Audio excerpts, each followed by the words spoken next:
Good morning. Good morning. Welcome to our First Parish in Needham, a Unitarian Universalist congregation founded along with the town in 1711. I'm Lynn Jakowski.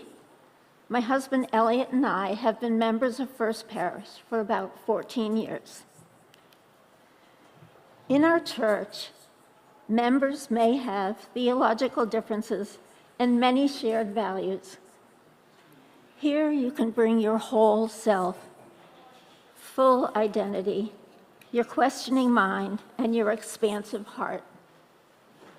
Together we create a force more powerful than one person or one belief, with a dedication to living in a way that always centers on love. In the sacred space we co-create, we offer one another friendship, wisdom, companionship, and many chances to work with each other towards common goals. April is Poetry Month. And I don't know if you all know, but I love poetry and I write a lot of it. So next Sunday, we will all celebrate with a poem in your pocket day. Find a favorite poem that fits on a 3x5 index card and bring it to church, or choose a random poem from the cards in boxes that we will provide and pick one out as you enter the building, or there'll be a box also in the parish hall. Say your poem to everyone you meet, including staff and visitors, everyone you encounter, and reach out to people and recite your poem and listen to your poem in the hallways and in the yard. Keep it going. It's a fun way to celebrate spring, poetry, and it connects us and builds community. Also next Sunday, April 26th, we'll have a Dementia Care Partners support program. Do you have a loved one, distant relative, friend, or neighbor suffering from Alzheimer's disease or other forms of dementia?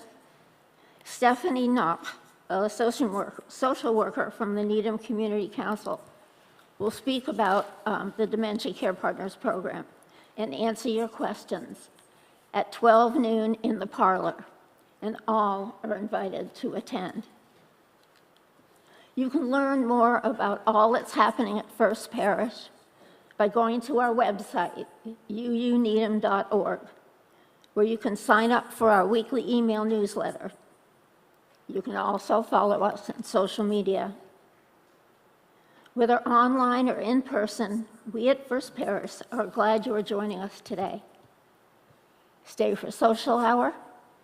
A red mug will give you more coffee and more conversation.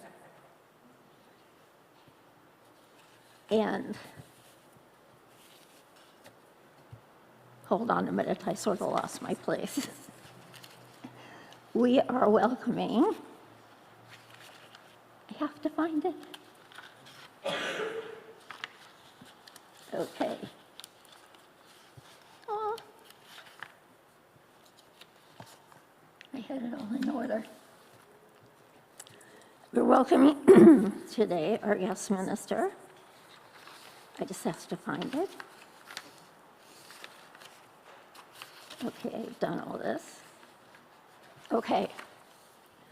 Today we gratefully welcome our guest minister, Reverend Mary Margaret Earl, Senior Minister from the Unitarian Universalist Urban Ministry in Roxbury. The mission of UU Urban Ministry has three focuses: safer shelter and workforce development programming for survivors of domestic violence, academic enrichment for Boston area youth of color, and arts and humanities programming grounded in excuse me, in the social justice community. Reverend Earl has served as executive director and senior minister of the Unitarian Universalist Urban Ministry for 11 years. In this ministry, she has worked to strengthen bonds between UUs and the Roxbury neighborhood, where the UUUM operates.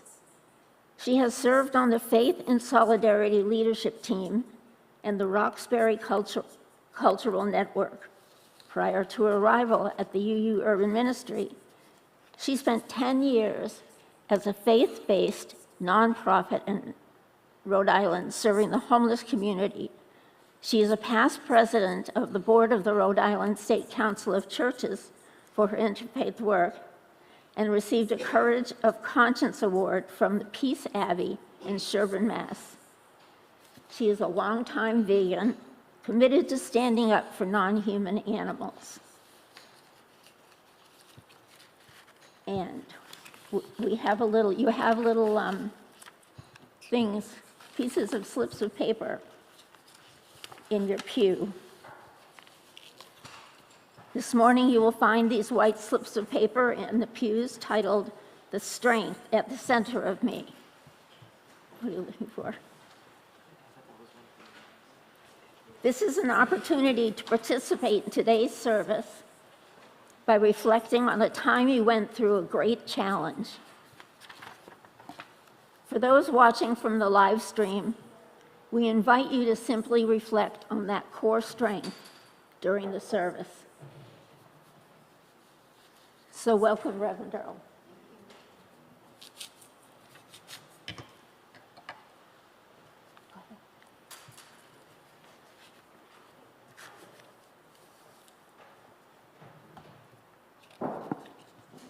Thank you for all those, that was many announcements that you needed to field, Lynn. Thank you so much.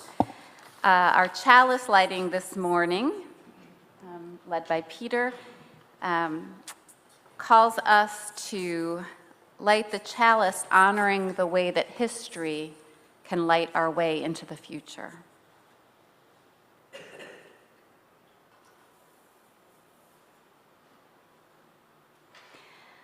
I invite you to join with me in our opening hymn, number 170, "We Are a Gentle Angry People" by Holly Neer.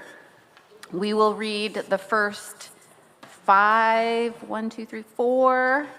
verses, and the words are printed in your order of service. They're also in the gray hymnal. It's number 170, and I think they'll also be on screen, so many ways to sing. So please join in singing hymn number 170, "We Are a Gentle Angry People," the first 4 verses.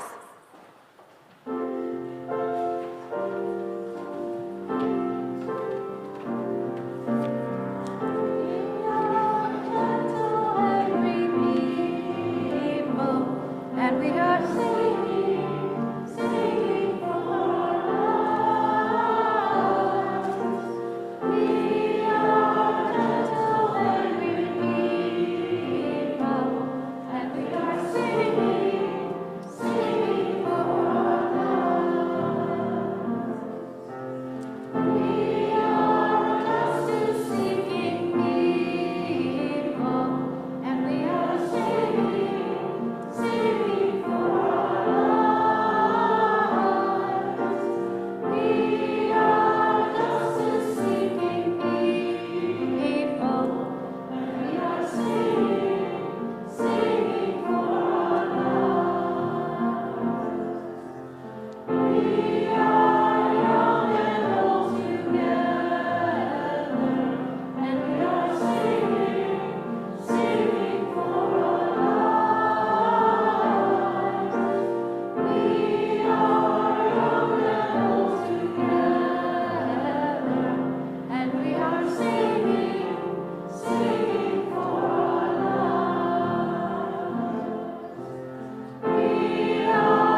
In our Unitarian Universalist tradition, the covenant is a set of promises the membership of the church strives to honor with one another and out in the world. Please say, along with me, the words of our parish covenant as printed in your order of service or up on the screen. We gather as a loving community to encourage and comfort one another. We gather as a diverse community to support each other in our search for spiritual truth. We gather as a service community to live our beliefs through action and care for our world. Though we cannot gather in person during this time, we are living these promises every day.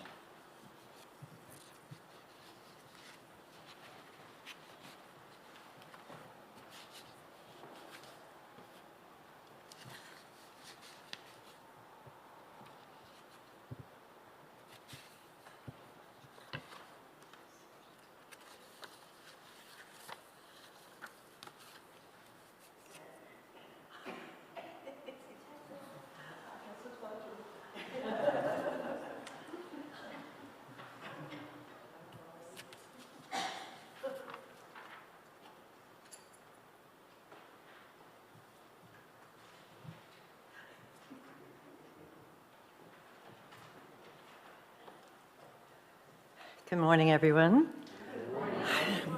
Spring? Yeah, sure. Last time I tried my iPad and I kept hitting Siri, so I'm trying the phone today. All right, this is called The Excruciatingly Scrupulous Twins. Once upon a time, not so very long ago, and in a place not so very different from our own, there lived a pair of twins named Tim and Tom. And they looked exactly the same hair, same eye color, same weight, same height. They wanted everything else in their lives to be exactly the same, too. So Tom and Tim were always fair with each other, excruciatingly, scrupulously fair. Everything simply had to be fair. If Tom got a new pencil, Tim had to have a new pencil that was the same length, same color, same sharpness. If Tim got a new skateboard, Tom had to have a new skateboard. Why don't you take turns, asked their father. But taking turns wasn't the same as having your own, which meant it wasn't fair. The twins were always careful to be fair, excruciatingly, scrupulously fair. In the morning at breakfast time, they counted every flake of cereal in their bowls to make sure they had the same number. They each measured 1/2 cup of milk for their cereal. If Tim had 3 strawberries, Tom had to have 3 strawberries, even though Tom didn't really like strawberries. And the strawberries had to be exactly the same size. Oh yeah, they were fair. Why don't you share, asked their mother. But sharing wasn't the same thing as having, and it certainly wasn't fair. The twins knew about sharing. They slept in the same bedroom, and they had to share that. So they did, excruciatingly and scrupulously. They put a line of tape down the exact center of the bedroom to split the room exactly in half. On one side of the room were a bed, a dresser, and a desk. On the other side of the room were a bed, a dresser, and a desk. Same kind, same size, same color. Luckily, the line of tape went through the center of the door, so they could both get in and out of the room without crossing over the line, even if they did have to turn sideways and not breathe and suck in their tummies to squeeze through. But one side of the room had a window and the other didn't, so their bedroom wasn't really fair. And sometimes, no matter how hard they tried to make every single thing in their lives excruciatingly, scrupulously fair, they couldn't. Tom could run faster and Tim could do cartwheels. Tom was good at math and Tim was good at spelling. Didn't seem to make any difference how much they exercised or how hard they studied. They weren't identically the same, and that wasn't fair. Life isn't fair, said their father, but it wasn't fair. Things ought to be fair and even and equal. Only things weren't. Neither were their parents. Go study your spelling, said their mom the night before a spelling test, but she only said it to Tom. Why doesn't Tim have to study, Tom asked. Because he already knows how to spell all the words. Not fair, said Tom. You're right, Mom agreed, but that's the way it is, so go study. You flunked the last spelling test, remember? Tom remembered.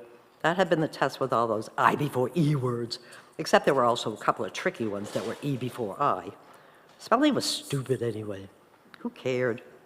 Go study now, said his mom. His mom cared, his dad cared, his teacher cared. Tom got out his spelling book and thumped it down on the table, but he didn't open it. Poked at the book with his pencil and stared gloomily at the wall. Tim sat down at the table too, but he had a picture to color instead of homework to do. Tom made a face at him, and Tim made a face right back, so that was fair. But it didn't make Tom feel any better. He opened his book to the right page, then poked at it with his pencil. This week it was words with silent ease. Oh, this was still stupid. You want to help? Offered Tim. Tom looked up in surprise. You'd help me? Well, yeah, sure, if you want. But you already did your spelling homework. It won't be fair for you to have to do all the spelling again. His brother shrugged. That's okay, I don't mind helping you. Well, yeah, thanks, said Tim. And hey, 2 days from now we're going to have a math test, so tomorrow I can help you. Hey, yeah, said Tom, that's right. Then he grinned. That'll make it fair. It would be fair tomorrow, but even more important than that, Tim decided, was that it was nice right now. And maybe Tim decided maybe it was always more important to help each other and meet people where they are, rather than it was to be excruciatingly, scrupulously fair. And now I'm taking no kids downstairs. My two buddies will be singing. They may join later.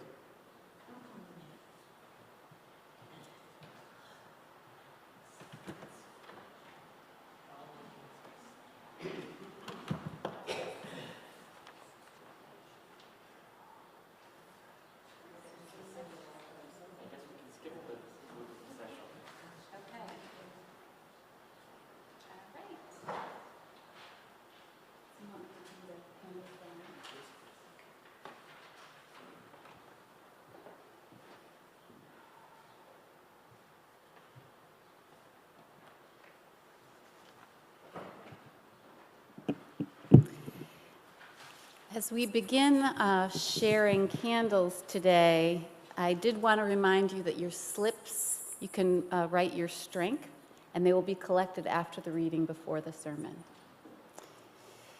This is the time in the service where we share those joys in our hearts, those sadnesses in our hearts, and I believe that today we have a special candle from the staff team that Lynn is going to share.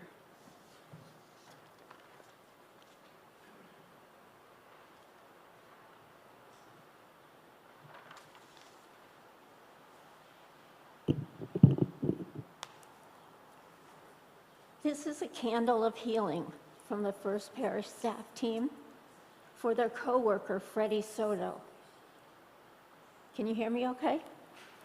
Okay, Freddie was hospitalized last week after experiencing a mini stroke, and his medical care team discovered he needed an urgent bypass surgery for his heart. Freddie had this surgery on Tuesday, and it seems that the surgery was successful. The staff team will continue to be in touch with Freddie and his wife, Anna, as Freddie recovers. And Freddie asks that First Parish members hold him and his family in our prayers as he begins his healing journey. Okay.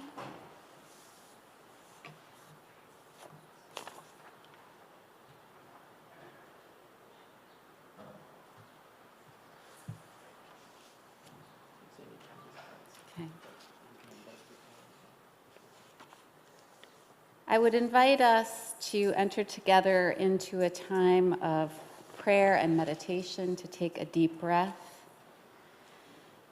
and settle fully into the pew, come fully present into this moment. If you feel comfortable to close your eyes, let your shoulders drop and breathe in and out.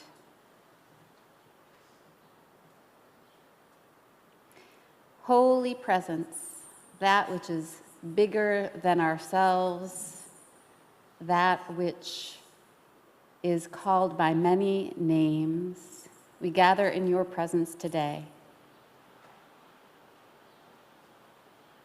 In these troubled times in our country, we lift up gratitude for the day that we have been given.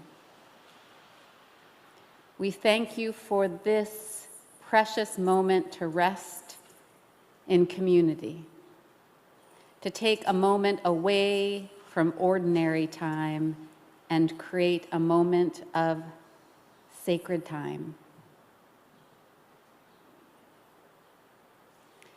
We lift up the world's suffering, the violence, warfare, hunger, displacement, fear.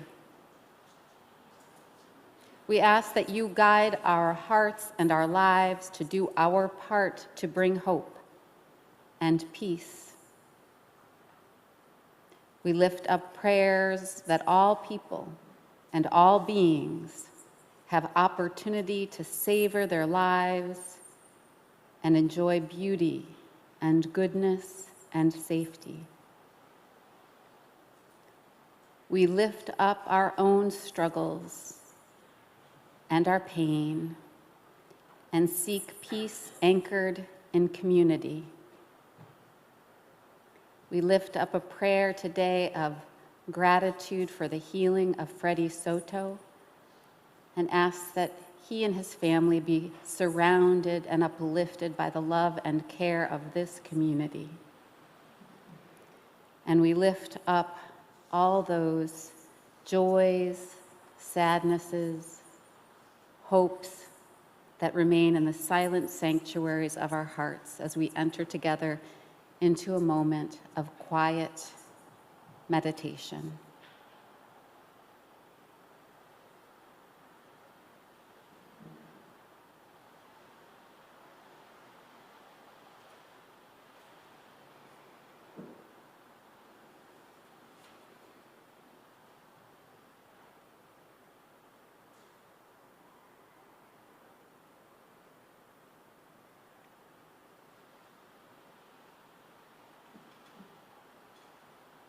Amen, and may it be so.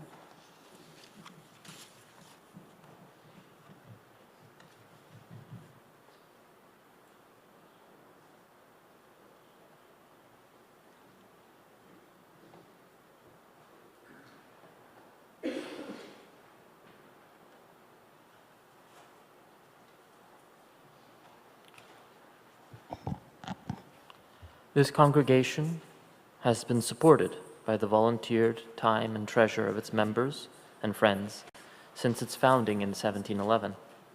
This is the time in our service when we, the modern stewards of this church, offer what we can to build and sustain the congregation and the world we envision.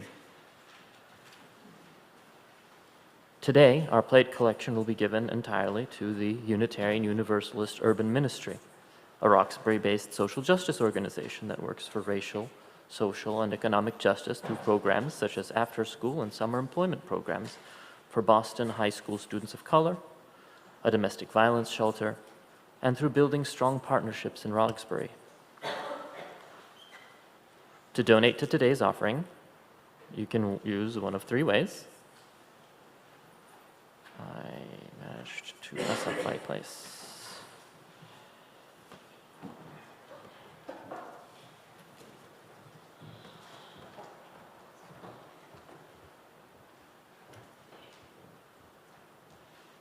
Oh, there it is. Sorry. As described in detail in your orders of service, you can use our text to give program through the number 73256, donate through our website, unedom.org, or drop a check or cash into the collection plate, or mail a check to First Parish. Whichever way you donate, please remember to specify whether it's meant for the plate collection or your annual pledge. And if it's one of your first visits to First Parish, we encourage you to fill out a yellow card in your pew back to drop in the collection plate, or fill out an online visitor's form. And many thanks to Lynn Franceschi, who gave our beautiful flowers today in memory of her two beloved big brothers, Mike and John.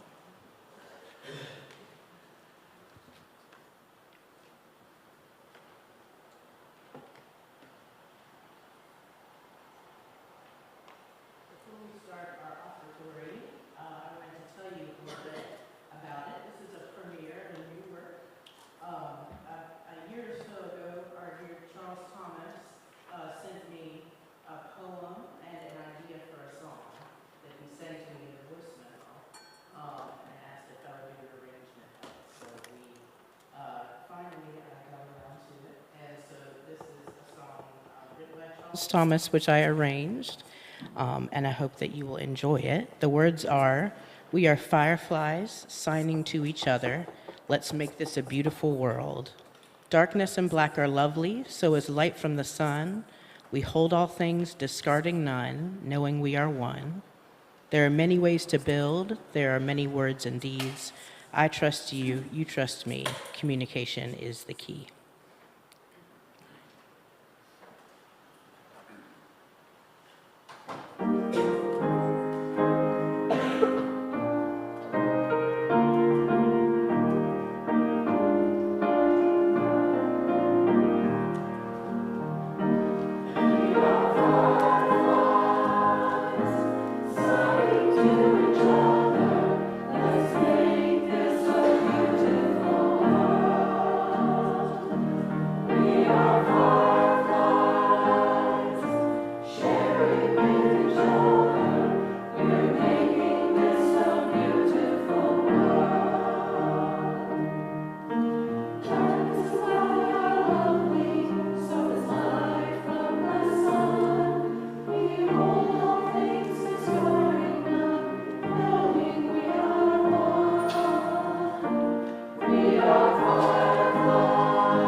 Our reading is from The Demon of Unrest by Eric Larson, about the events and tensions leading up to the start of the Civil War in the United States. Senator Seward of New York, an abolitionist who would later become Abraham Lincoln's Secretary of State, before Lincoln took office, gave a conciliatory speech to calm the rising anger of the slaveholding states at Lincoln's election, which were threatening secession. He assured them that he would vote for a constitutional amendment, that Congress would not abolish enslavement where it already existed. His wife, also an abolitionist, and other abolitionist allies were gravely disappointed by his effort to appease the riled-up South. And of course, his reassurances did not succeed. From the book. What Senator Seward perhaps did not truly understand was this, at this point in the crisis, the thing the South most resented was the inalterable fact that the North, like the rest of the modern world, condemned slavery as a fundamental evil. In so doing, abolitionists and their allies impugned the honor of the entire Southern white race. For if slavery was indeed evil, then the South itself was evil, and its echelons of gentlemen, the chivalry, were nothing more than moral felons. Yet, the chivalry, had persuaded themselves of a different reality. Slavery was a positive good. It was endorsed by the Bible and by anthropological observation. Even two famed northern anthropologists, Louis Agassiz and Charles Morton, both of Harvard, no less, had proclaimed on the basis of purportedly scientific research that the black race was not only inferior, but a different species altogether.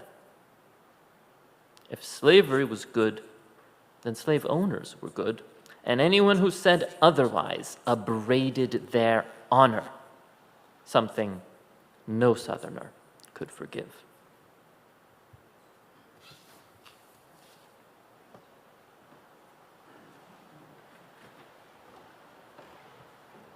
Thank you, Peter. And this is a time where if you have jotted down a word or a sentence about a core strength that you have had during a time of great trial, we'll collect those. And if you haven't had a chance yet, you can write it down now, thinking of a time in your life when you went through something very hard. We all have. Write it down with a word, 2 words, a sentence.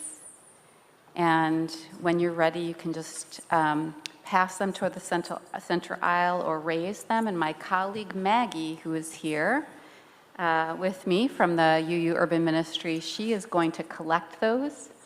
And she will give me the basket at some point, and I'll share a few of those during the sermon. So if you've already completed it, would you just raise so we have a bead on who's already gotten one done? Okay, so some. So if you want to pass them to the aisle, and if you want to need another moment, that's okay too. Maggie's going to be kind of keeping an eye out, so when you're ready, you can kind of raise your hand, and she'll collect your slip of paper that shares the strength that you have at the center of yourselves. And Peter, I'm going to take you with me everywhere I preach, so you're the reader, and you do that reading, because you did a great job. Thank you. So it is lovely to be here back in Needham, which I have not visited for several years. I want to thank Peter for serving as worship associate this morning, and I want to thank my colleague, Reverend Katie, for welcoming me back here. The delegates to the UU Urban Ministry are Marianne McGowan and Vicki McCready's. They help to connect the work in Needham and the work that we do in Roxbury at the Urban Ministry. They serve as those bridges, and we are grateful for their service. I want to appreciate this morning folks in Needham who support the work of the Urban Ministry. Among them are Leslie Nelkin, Wendy and David Bloom, Philip and Carolyn Lines, David Mackey and Mary Bilden, Ruth and Lawrence Colby. We thank you for the ways that you support and sustain the efforts of the Unitarian Universalist Urban Ministry. So it's good to be here with you at this moment in our history, which is a very hard and intense moment in the history of the United States. Each day we face this cascade of headlines that frighten us and frustrate us and make us angry before we even start the day. Who here can feel like when you're following the news and trying to keep up, you're like a cat chasing a laser beam? Right? Or just who feels exhausted when you start reading the paper before you even finish your first cup of morning coffee? I feel you, right? So this morning, we are going to focus on how we resist being drawn into that chaos, about how we stay grounded in the midst of it. And we're going to begin by, again, taking a breath, breathing in and out, because we can never do that too often. And we're going to begin with a story.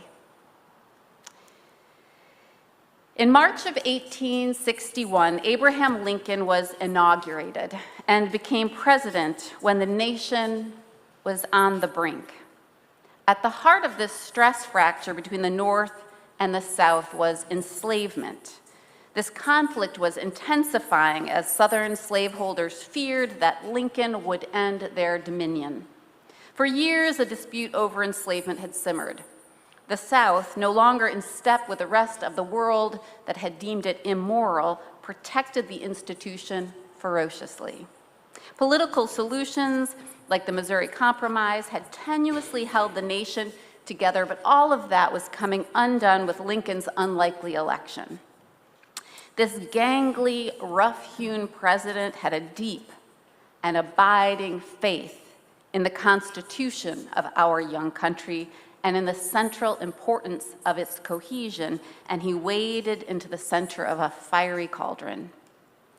One of the first letters to be passed to him after he assumed the presidency was about the crisis at Fort Sumter in Charleston, South Carolina. This moment, we now know, was the spark that finally ignited the Civil War. Charleston, thank you, Maggie. Thank you. Charleston was a hub for slave trading, and South Carolina was the first state to secede. The politics of the slaveholding state were driven by the wishes of a group of wealthy enslavers known as the chivalry.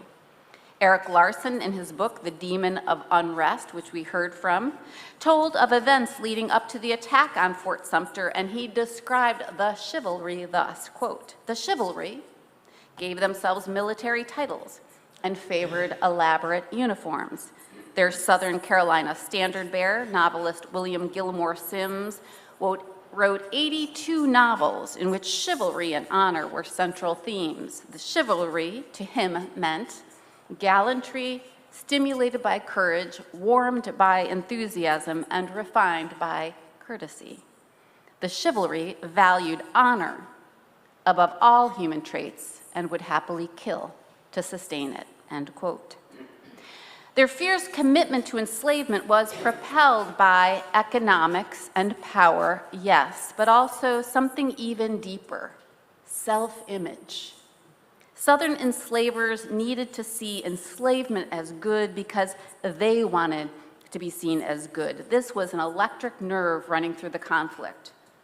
And again, quoting from the book, "The thing the South most resented," Larson wrote, "was the inalterable fact that the North, like the rest of the modern world, condemned slavery as a fundamental evil. In so doing, abolitionists and their allies impugned the honor of the entire Southern white race.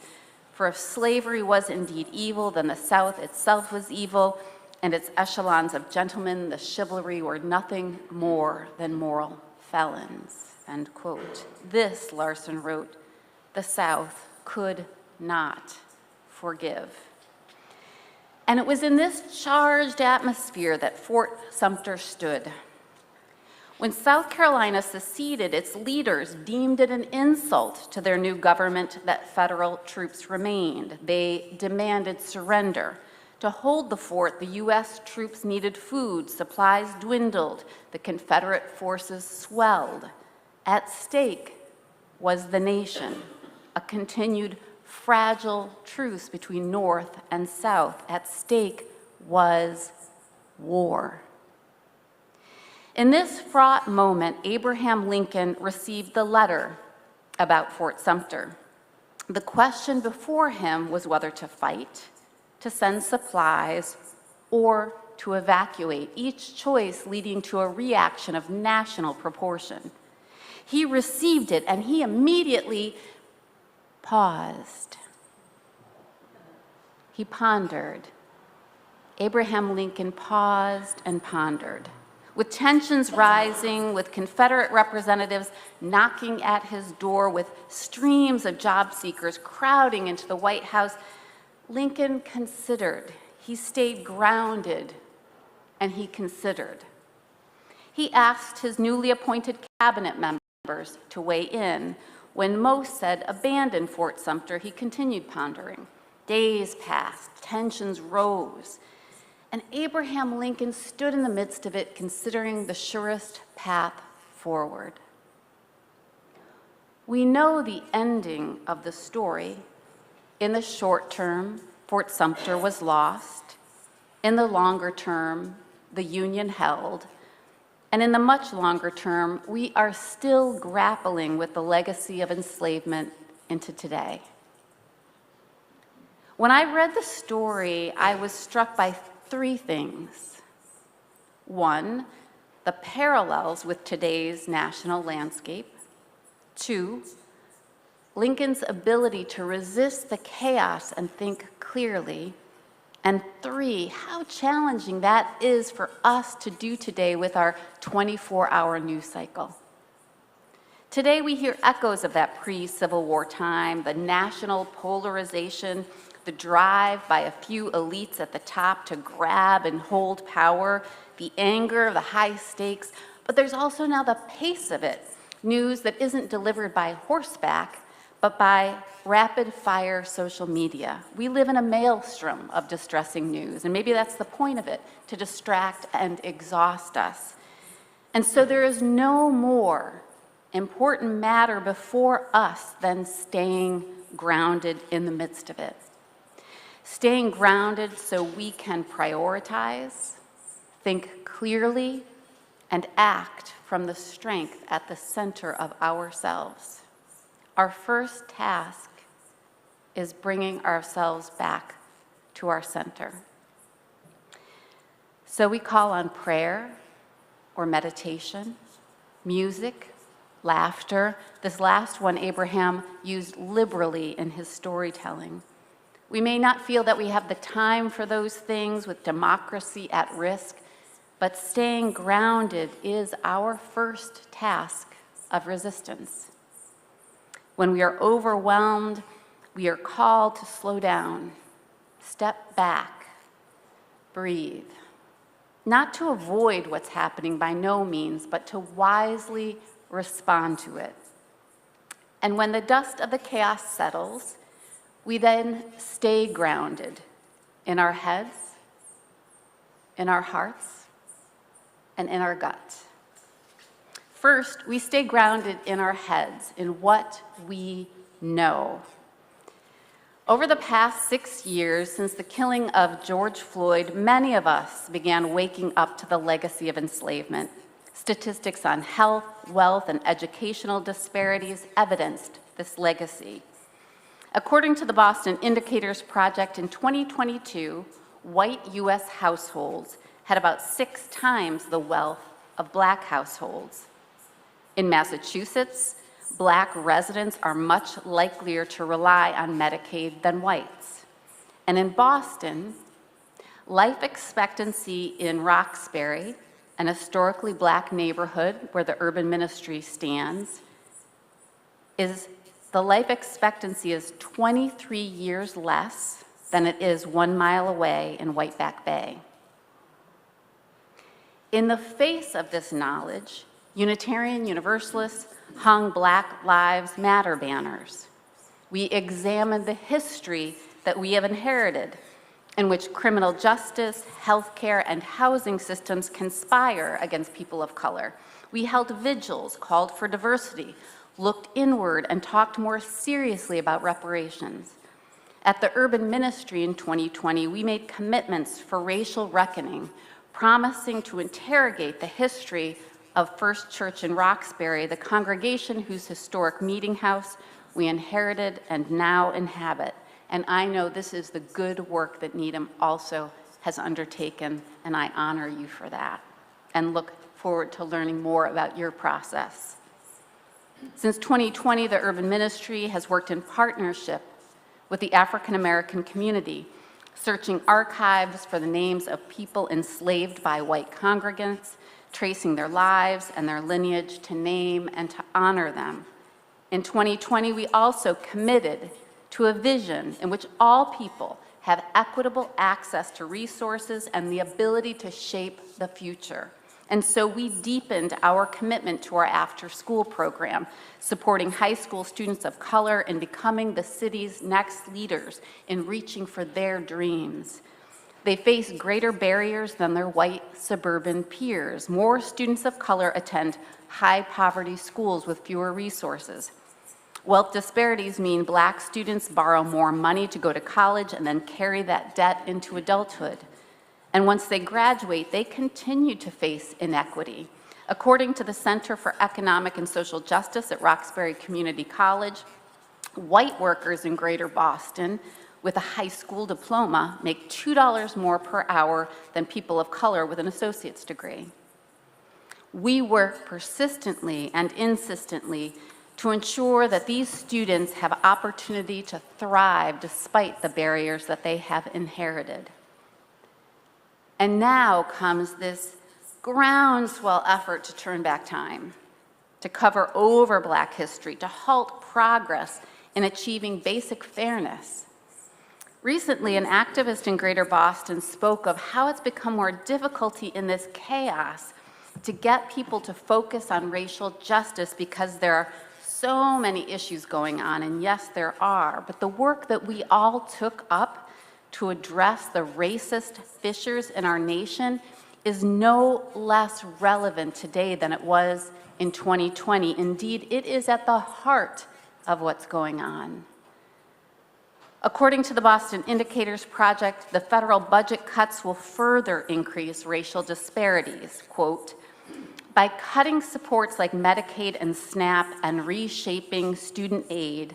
This bill not only worsens income inequality today, but it also sets in motion dynamics that will widen wealth disparities tomorrow, especially along racial lines, end quote.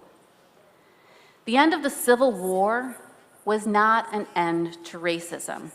Pro-slavery Americans surrendered but were not transformed, and racism has shape-shifted through the last century, through lynchings and redlining and mass incarceration into today and this landscape. Racism may not be the only thread running through today's struggle for the soul of our country, but it is most certainly a thick and tenacious one. So we ground ourselves in the work that we have already undertaken and in what we've learned, in what we know, and we stay the course. Second, we ground ourselves in our hearts by who we know and love. We ground ourselves in community. We center ourselves in real relationships, in real time, in how we gather here today in this faith community. Here is the power to create, to transform, to lift up. Consider how within this faith community we call one another forward, offer opportunities for activism, lend encouragement. I imagine that here, many of us have been to a protest or written a letter or sent a postcard or learned about a social justice issue because of Needham, because of this congregation in Needham, because someone asked you to or invited you to or was willing to stand with you. We do together what would be harder to do alone. Let us feel the energy that pulses here in this beloved circle and let that ground us. And let us also widen the circle. In Greater Boston, we remain deeply segregated by race and by income. To be fully and powerfully grounded in what's happening today, we need to be proximate to those who are most directly impacted by both inherited and generational inequity and by the cuts to SNAP and healthcare, for whom poverty is a daily reality. Brian Stevenson of the Equal Justice Initiative speaks of the power of proximity. Ultimately, he says, quote, what we do to get proximate to those who are disfavored, what we do to change narratives, what we do to stay hopeful, what we do that is inconvenient and uncomfortable can sometimes be the most meaningful thing that we do, end quote.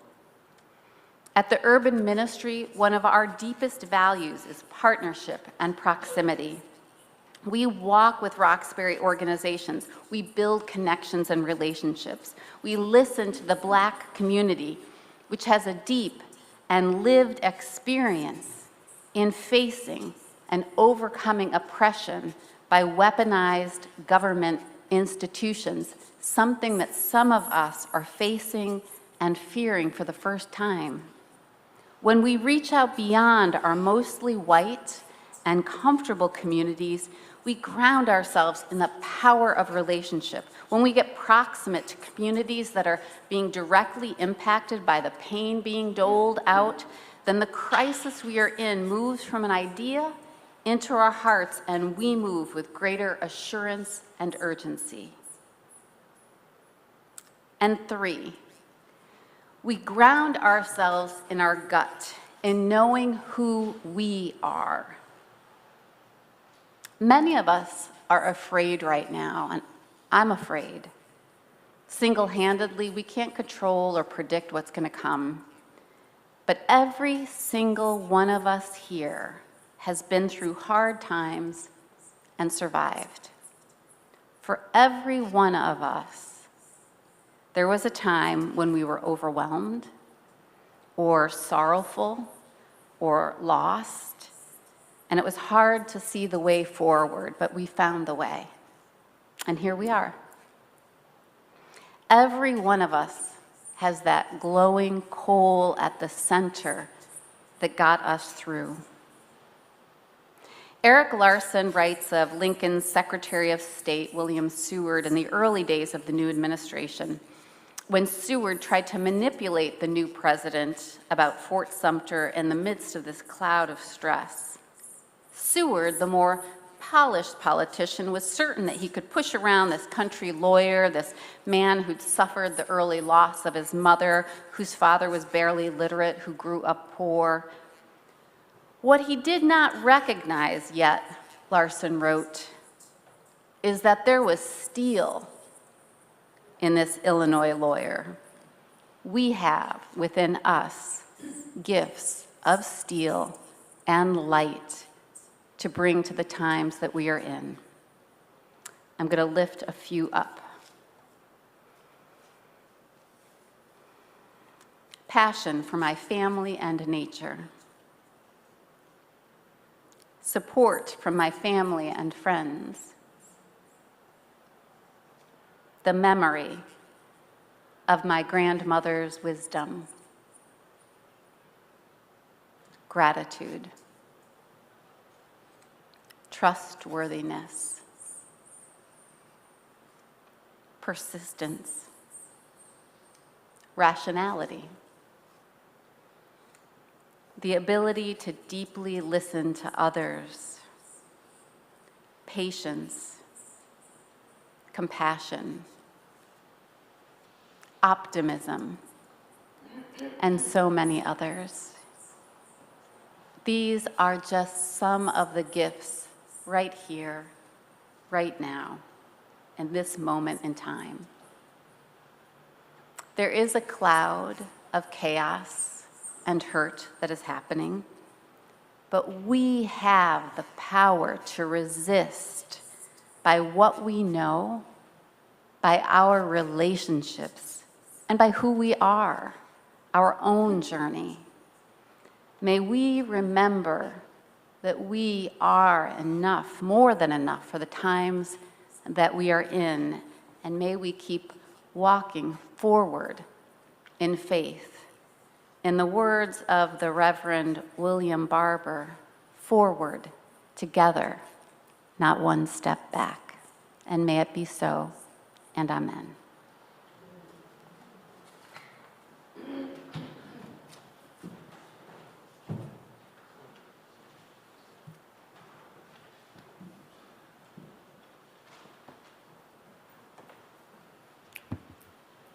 As we approach the end of our service, let me highlight some of what's coming up here soon. All are welcome at our social hour after the postlude, both online and on site. And as mentioned, newcomers are welcome to take a red mug if they like. Coming up this week, we have some of our regular activities. There will be the Writing Escapes, which I love, on Wednesday at 11. We'll have Creative Escapes, and on Friday at 10:30. We'll have Vespers on Thursday at 5:30.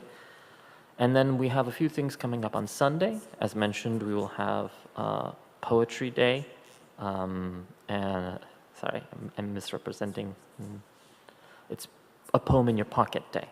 That's what it is. We'll have a cancer support group meeting next Sunday at 9 in the morning, and we'll have the Dementia Care Partners Support Program at noon, also as mentioned.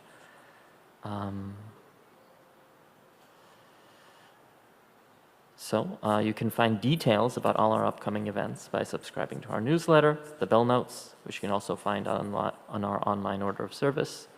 And then I'll bring us towards conclusion.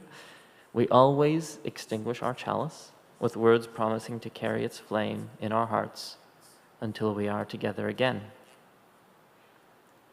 Please join me from home or here in the building in saying these words written by UU Minister Reverend Elizabeth Selly Jones. We extinguish this flame, but not the light of truth, the warmth of community, nor the fire of commitment. These we carry in our hearts until we are together again.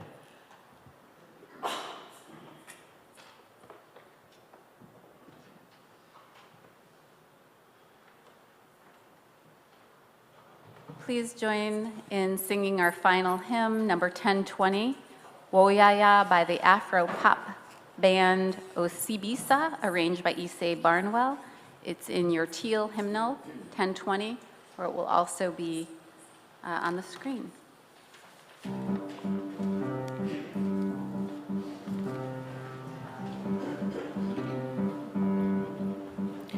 We are going, heaven knows where we are going, but we know within, and we will get there. Heaven knows how we will get there, but we know we will. It will be hard, we know, and the road will be muddy and rough, but we'll get there. Heaven knows how we will get there, but we know we will. Oh yeah, yeah, oh yeah, yeah, oh yeah, yeah, oh yeah, yeah. We are going, heaven knows where we are going, but we know within, and we will get there. Heaven knows how we will get there, but we know we will. Oh yeah, yeah, oh yeah, yeah, oh yeah, yeah, oh yeah, yeah, oh yeah, yeah, oh yeah, yeah, oh yeah, yeah, oh yeah, yeah. Go forth remembering that you are enough. You are more than enough to meet the times that we are in. Go forward in courage and faith. Amen.